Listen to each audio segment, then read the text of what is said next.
Ayun, dami ng basura, mga tropa. Pangatlong araw ng bagyong uwan.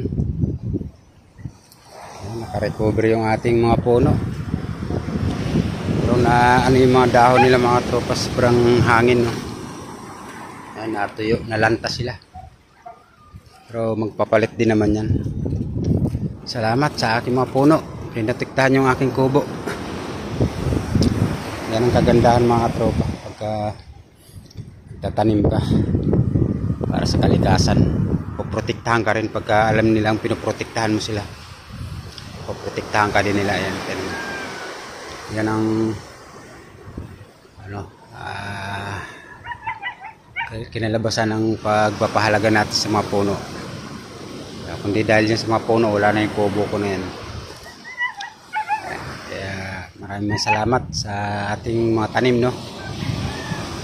Kung ano yung tinanim mo, yun din yung isusukli sa'yo. Pinapahalaga mo sila, pahalagang ka din. Ang dami ko na kong kawayan, no? Yan yung una kong inagapan mga tropa. Nung lumaki yung alon, nagtangay ng yung dagat, mga kawayan. So, yan ang kinuha ko. Marami. So, mamaya na tayo maglilinis. Ang daming pang basura. Kasi mamayang gabi malaki pa tubig.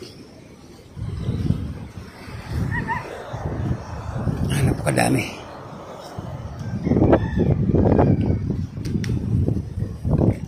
Hindi muna tayo mag-aayos dahil medyo diragdag pa ng basura yung dagat. Malaki pa alon.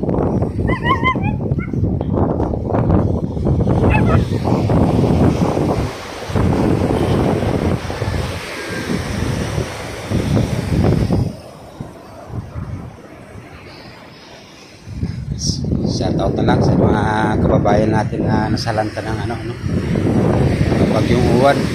Sana makarecover yung mga kababayan natin sa sinalanta ng bagyo.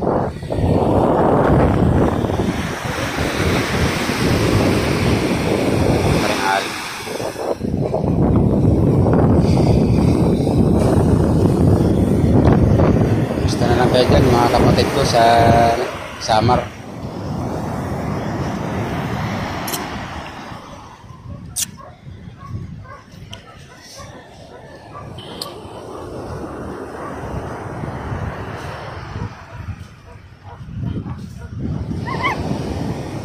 So yung mga tropa, naglinis na tayo ng mga kalat. Yan.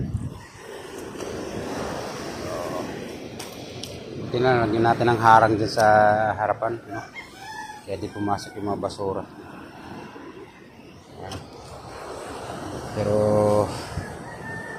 huwag na lang natin tularan yung mga iba mga tropa na naglilinis sa kanilang barahan, no? So ipakita na yung tamang pagtatapon ng basura, yung tamang paglalagay, no? Na hindi na bumalik sa dagat. Kasi naglinis nga tayo tapos sa dagat din naman natin ibabalik. Huwag ganun, hindi dapat ganun, no?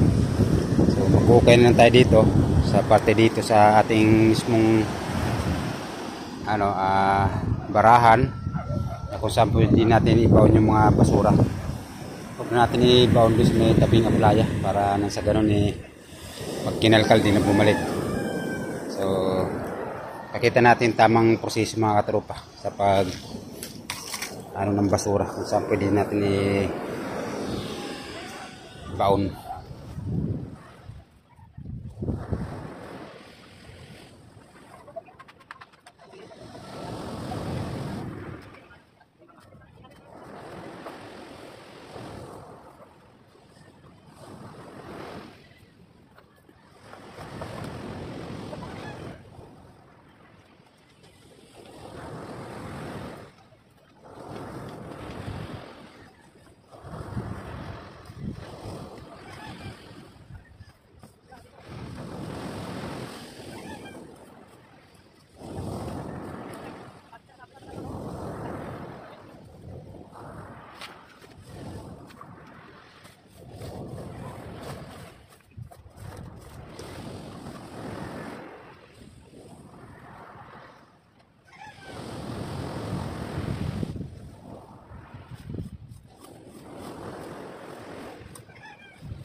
Ayos na.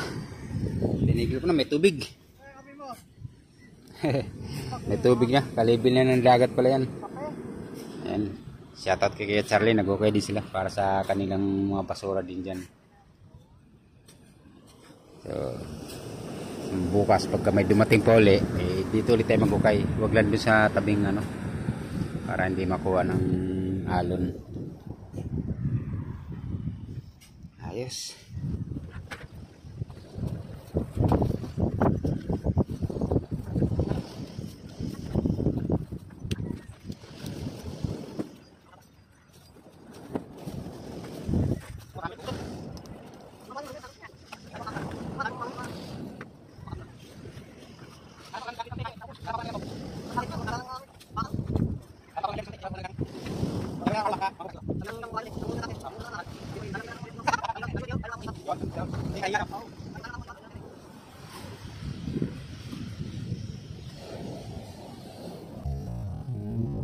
No, no, no, no.